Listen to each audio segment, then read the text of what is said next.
അയോധ്യ ശ്രീരാമ ജന്മഭൂമി ക്ഷേത്രം സാധനാ പദത്തിനൊപ്പം ഏറ്റവും പ്രധാനമായ നമ്മുടെ ക്ഷേത്രത്തിലേക്ക് നമ്മൾ പോകുന്നു. ശ്രീരാമ ജന്മസ്ഥാനം ഉത്തർപ്രദേശിലെ അയോധ്യയിൽ സരയൂ നദിക്കരയിൽ സ്ഥിതി ചെയ്യുന്ന അതിപ്രശസ്തമായ തീർത്ഥാടന കേന്ദ്രമാണ് അയോധ്യ ശ്രീരാമ ജന്മഭൂമി ക്ഷേത്രം. ഉത്തർപ്രദേശിലെ അയോധ്യ നഗരത്തിലാണ് ഈ ക്ഷേത്രം. ഹിന്ദു വിശ്വാസമനുസരിച്ച് മഹാവിഷ്ണുവിന്റെ അവതാരമായ ശ്രീരാമൻ ജനിച്ച സ്ഥലമാണിത്. ശ്രീരാമ ജന്മഭൂമി തീർത്ഥക്ഷേത്ര ട്രസ്റ്റ് ആണ് ഈ ക്ഷേത്രം ഇപ്പോൾ രൂപീകരിക്കുന്നത് അല്ലെങ്കിൽ നിർമ്മാണത്തിന്റെ മേൽനോട്ടം വഹിക്കുന്നത്.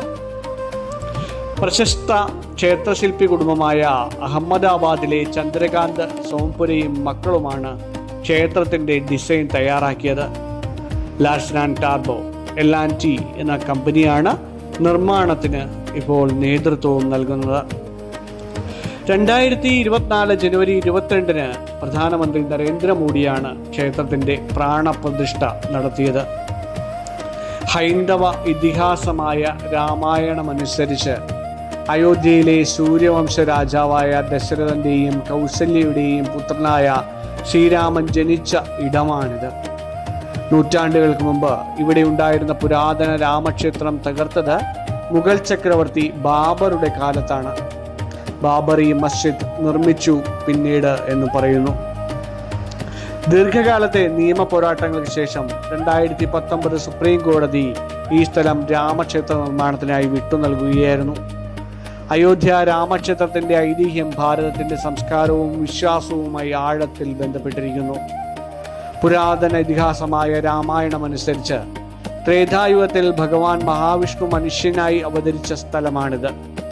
സൂര്യവംശ രാജാവായ ദശരഥന്റെയും കൗസല്യയുടെയും മൂത്ത മകനായി ശ്രീരാമൻ ജനിച്ച ഈ പുണ്യഭൂമിയെ ശ്രീരാമ ജന്മഭൂമി എന്ന് വിളിക്കുന്നു. സർവഗുണ സമ്പന്നനായ ഒരു ഭരണാധികാരി എപ്രകാരമായിരിക്കണമെന്ന് ലോകത്തിന് കാണിച്ചു കൊടുത്ത മര്യാദാ പുരുഷോത്തമനാണ് ശ്രീരാമൻ.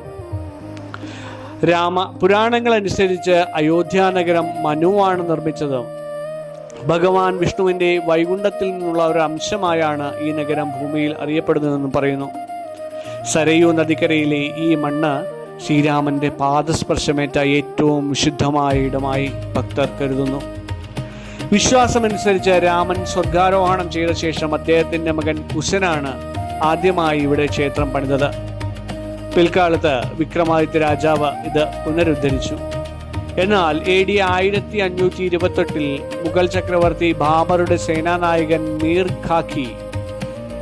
ബാഖി ഈ ക്ഷേത്രം തകർക്കുകയും ബാബറി മസ്ജിദ് പണിയുകയും ചെയ്തു. 5 നൂറ്റാണ്ടോളം നീണ്ട കാത്തിരിപ്പിനും പോരാട്ടങ്ങളുടെയും ഒടുവിലാണ് അവിടെ ഇന്ന് കാണുന്ന ഭവ്യമായ ക്ഷേത്രം ഉയർന്നു വന്നത്. പുതിയ ക്ഷേത്രത്തിലെ വിഗ്രഹം ബാലഗ്രാം അഥവാ കുട്ടിയായിട്ടുള്ള രാമന്റെ രൂപത്തിലാണ്. 5 വയസ്സുള്ള രാമന്റെ നിഷ്കളങ്കതയും തേജസ്സും തുളമ്പുന്ന വിഗ്രഹമാണിത്.